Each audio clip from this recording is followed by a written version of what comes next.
22 နှစ်အရွယ် Lindsay and Hawker ဆိုတဲ့ကောင်မလေးက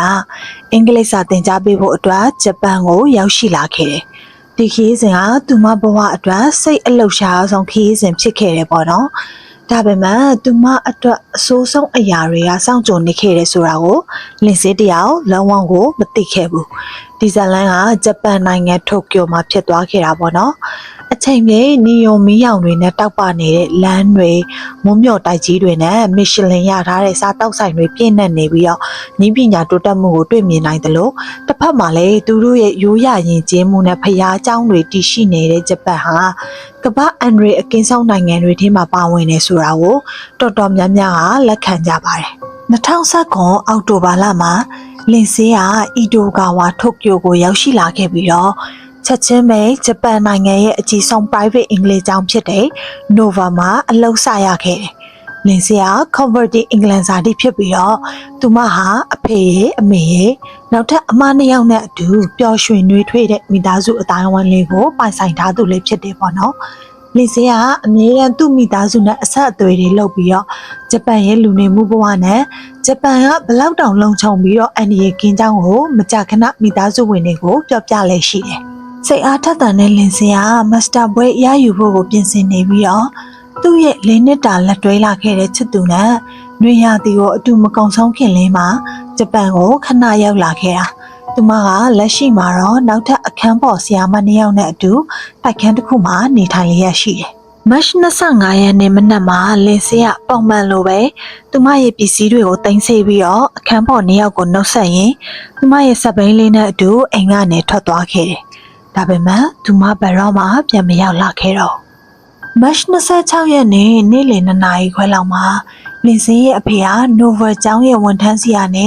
Lindsayတယောက်ကျောင်းကိုမရောက်လာခဲ့တာ2ရက်ဆက်တိုက်ရှိနေပြီဖြစ်ကြောင်းအကြောင်းကြားတဲ့ဖုန်းကောကိုလက်ခံရရှိခဲ့တယ်။ Lindsayနဲ့အတူနေထိုင်တဲ့အခန်းပေါ်တွေကလည်းသူမအိမ်ပြန်မရောက်လာခဲ့တာကြောင့်ရေးကိုအကြောင်းကြားခဲ့ကြတယ်။Lindsayရဲ့အဖေဖြစ်သူနဲ့ချစ်သူRyanတို့ကချက်ချင်းပဲလေရင်လက်မှတ်ဖြတ်ပြီးတော့ဂျပန်ကိုလိုက်လာခဲ့ကြတယ်။ရဲရရှိတွေကLindsayနဲ့ပတ်သက်တဲ့လှုပ်ရှားမှုတွေကိုခြေရာခံခဲ့ကြပြီးတော့ရရှိလာတဲ့အချက်လက်တွေကိုသူမရဲ့ချစ်သူကောင်လေးနဲ့အခန်းပေါ်နှစ်ယောက်ကိုပြသခဲ့ကြတယ်။မြင်လိုက်ရတဲ့အခိုက်အတန့်ကြောင့်သူတို့အလုံးထိတ်လန့်သွားခဲ့ကြတယ်။လွန်ခဲ့တဲ့6ရက်မတ်20ရက်နေ့မှာ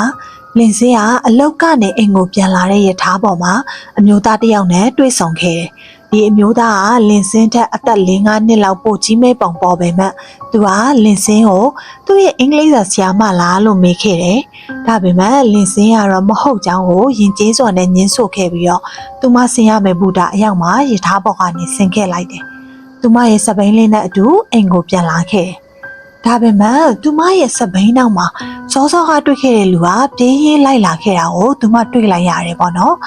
ဘူတာရောက်မှာတွေ့ခဲ့တဲ့လူကအခုLindsayရဲ့အိမ်တကားဝအထိကိုရောက်လာခဲ့ပြီ။သူကLindsayကိုသူ့ကိုမတ်မိလားလို့မေးခဲ့တာဖြစ်ပြီးတော့Lindsayကတော့မမတ်မိဘူးလို့ပဲပြောခဲ့တယ်။ဒီချိန်မှာတော့ဒီသစိမ်းကသူကနိုင်ငံခြားမှာကြောင်တက်ချင်ပေမဲ့အင်္ဂလိပ်စာသင်ကြားပေးမဲ့ဆရာရှာမရလို့အခက်တွေ့နေကြောင်းLindsayကိုပြောပြလာတယ်။အဲ့ဒီနောက်ရေတစ်ခွက်လောက်တောက်ချင်လို့ရမလားဆိုပြီးတော့ပြောလိုက်တယ်။ဒီလူပုံစံကိုကြည့်ရတာအင်္ဂလိပ်စာနဲ့ပတ်သက်ပြီးတော့အရန်ကိုစိတ်အားထက်သန်မှုတွေရှိနေတယ်လို့သူမရဲ့အခန်းပေါ်နှစ်ယောက်ကလည်းအခန်းမှာရှိနေတဲ့အတွက်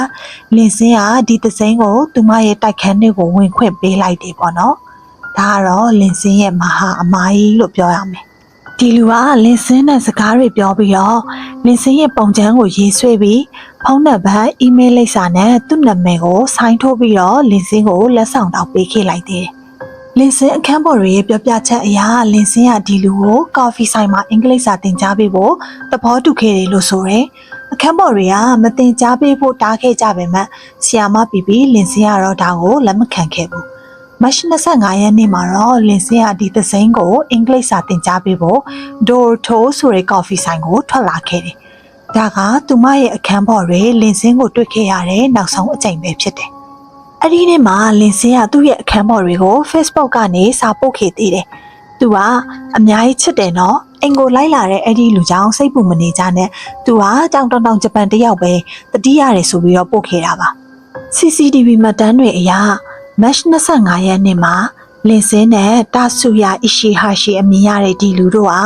ကော်ဖီဆိုင်ကောင်တာမှာတောက်စီယာမှာနေကြပြီးတော့လင်စင်းကအနှင်းငယ်စိတ်မသက်မသာဖြစ်နေတဲ့အတွက်သူ့ရဲ့စပင်ကိုမကြာခဏပြင်နေတာမျိုးကိုတွေ့ခဲ့ကြရတယ်။အဲဒီနောက်မှာသူတို့နှစ်ယောက်က15မိနစ်လောက်အင်္ဂလိပ်စာသင်ကြားနေတာကိုဗီဒီယိုထဲမှာတွေ့ရတယ်ပေါ့နော်။ပြန်မဲ့အချိန်ရောက်တော့တာဆူယာကသူ့ပတ်ဆက်အိမ်မကြံခန့်တူပြီးတော့ဟိုရှာဒီရှာလုံနေတာကိုတွေ့လိုက်ရတယ်။အဲဒီနောက်မနက်7:00နာရီအချိန်မှာသူတို့နှစ်ယောက်တက္ကစီအတူစီးပြီးထွက်ခေါ်သွားတာကိုကင်မရာထဲကနေတွေ့ခဲ့ကြရတယ်ပေါ့နော်။မတ်26ရက်နေ့ညနေ9:20လောက်မှာရေးအရာရှိနှစ်ယောက်ကအီရှီကာဝါမှာရှိတဲ့တာဆူယာနေထိုင်တဲ့တိုက်ခန်းကိုရောက်လာခဲ့ကြတယ်။တာဆူယာကအိတ်ခမ်း3ခန်းပါတဲ့တိုက်ခန်းမှာတယောက်တည်းနေထိုင်တာသူ့ရဲ့အမေကသွားဆရာဝန်တယောက်ဖြစ်တယ်လို့အဖေဖြစ်သူကလည်းဈေးဘက်ဆိုင်ရာဆရာဝန်တယောက်ဖြစ်တယ်။ပညာတတ်မျိုးရိုးကနေဆင်းသက်လာခဲ့တဲ့တာဆူယာကရှီဗာတက်တိုကနေ2005ခုနှစ်မှာ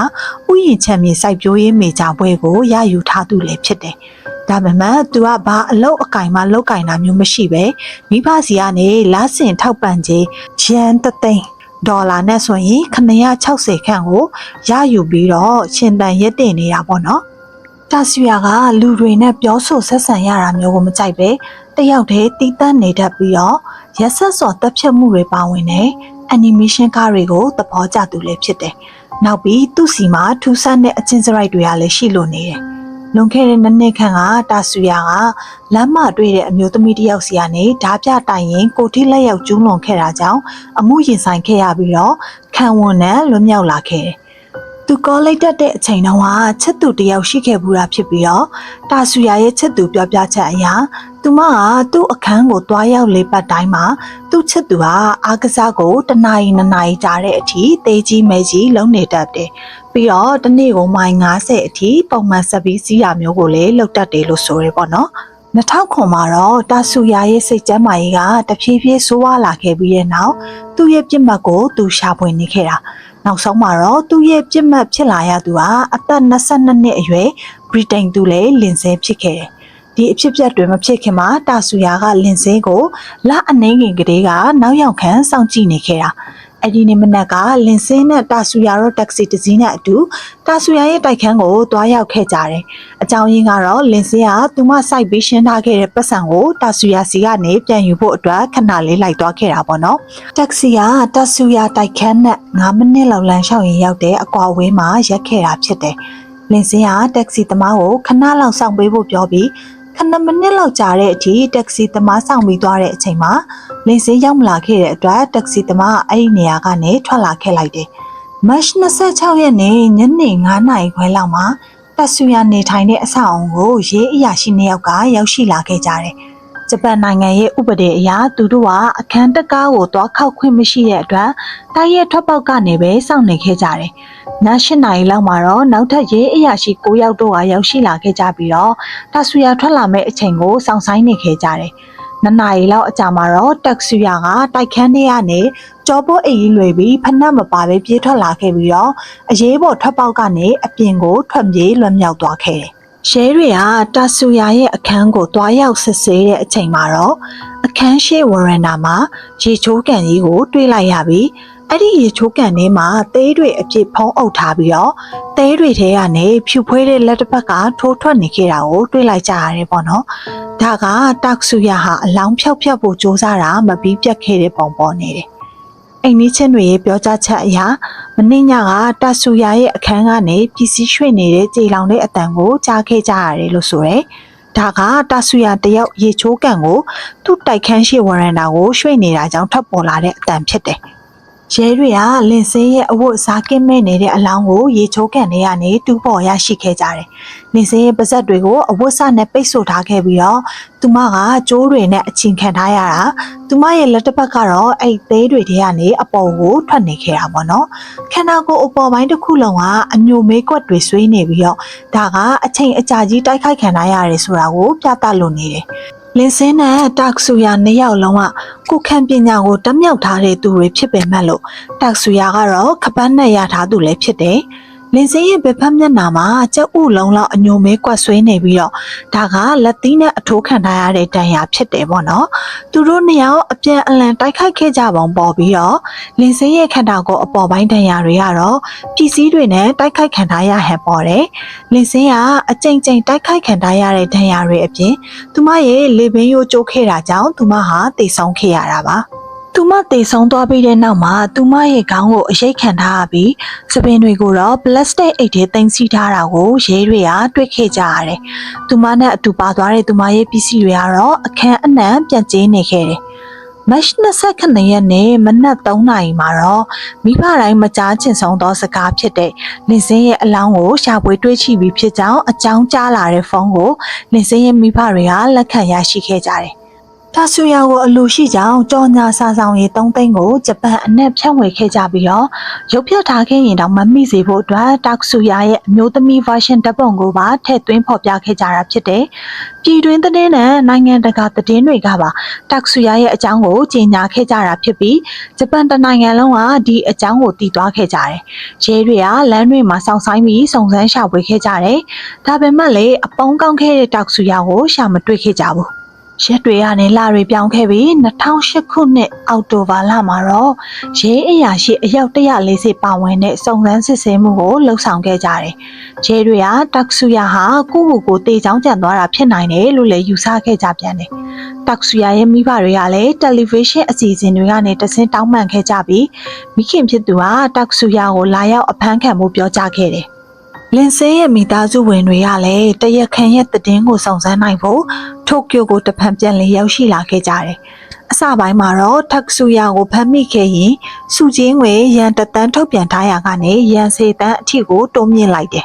။တက်ဆူယာဟာအွန်လိုင်းပေါ်မှာဂျပန်ရဲ့ရုပ်အချောဆုံးရာဇဝတ်ကောင်အဖြစ်နာမည်ကြီးလာခဲ့တယ်။တက်ဆူယာစီမှာအကျွေးဝေကတ်တွေပတ်စံနဲ့ပတ်စပို့တွေလည်းရှိမနေခဲ့တာကြောင့်သူကဘယ်ကုန်မှသွားလို့မရပဲဖြစ်နေခဲ့တယ်။သူကအမြဲတမ်းအုတ်ထုပ်ကိုဆောင်းထားပြီးတော့မျက်မှန်တက်ထားပြီးသူ့ရဲ့တရုပ်မှန်ကိုဖုံးကွယ်ထားခဲ့တယ်။နေရာအနှံ့သူ့မျက်နှာပုံပါတဲ့ပိုစတာတွေပြန့်နှံ့နေခဲ့တဲ့အတွက်တက်ဆူယာကသူ့ရုပ်ကိုပြောင်းလဲပြရမယ်ဆိုတဲ့အတွေးဝင်လာခဲ့တယ်။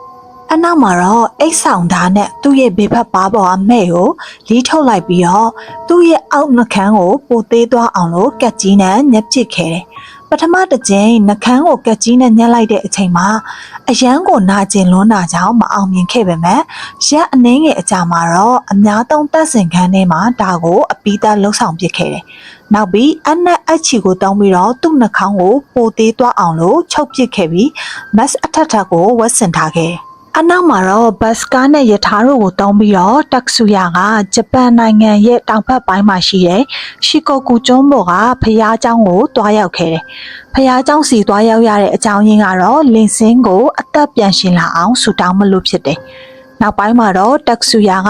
သူ့ရဲ့မျက်နှာကိုလုံးဝပြောင်းလဲပစ်ဖို့ရည်ရွယ်ချက်နဲ့ပတ်စံရှာခဲ့တယ်။ဆောက်လုပ်ရေးလုပ်ငန်းခွင်တစ်ခုမှာတေဆုံးပြီးသားသူတယောက်ရဲ့နာမည်ကိုတောင်းပြီးတော့အလုပ်ဆောင်ဝင်ခဲ့တယ်။73လလောက်အလုပ်လုပ်ပြီးတဲ့အချိန်မှာတက်ဆူယာရဲ့လက်ထဲမှာရန်တသန်းဆူဆောင်းမိလာခဲ့တယ်။ဒီပတ်စံတွေကိုတောင်းပြီးတော့ပလတ်စတစ်ဆာဂျရီ2ကြိမ်လှုပ်ဆောင်ခဲ့တယ်။ပထမတစ်ကြိမ်မှာတော့သူ့ရဲ့နှာခေါင်းတွေကိုပိုရှည်ပြီးပိုသေးသွေးအောင်ခွေးစိတ်ပစ်ခဲ့ပြီးတော့ဒုတိယတစ်ကြိမ်မှာတော့နှာခေါင်းရိုးကိုပိုမြင့်သွားအောင်လို့လှုပ်ဆောင်ခဲ့တယ်။ဘယ်သူမှသူ့ကိုမသိစေဖို့တက်ဆူယာကအချက်အလက်တွေကိုလိမ်ညာထားခဲ့တယ်။တက်ဆူယာကအမြဲတမ်းလိုသူ့ရဲ့အုတ်ထုပ်အနီးဒါမှမဟုတ်မျက်မှန်ကိုဝတ်ဆင်ထားလေးရှိပြီးတော့ဆောက်လုပ်ရေးကုမ္ပဏီကလူတွေကသူ့ကိုတန်တရားမဝင်ခဲ့ကြဘူး။အော်တိုဘာလအလယ်လောက်မှာနောက်ထပ်ပတ်စံစုပြီးပလတ်စတစ်ဆာဂျရီဆေးခန်းမှာတက်ဆူယာကသူ့ရဲ့ပါးစပ်ကိုခွေးစိတ်ပြောင်းလဲပစ်ဖို့အတွက်တွားရောက်ဆွေးနွေးခဲ့တယ်။အောက်တိုဘာ24ရက်နေ့မှာတော့သူ့နှာခေါင်းရိုးကိုမြင့်ဖို့အတွက်ထပ်ပြီးဆေးခန်းကိုတွားရောက်ခဲ့ပြန်တယ်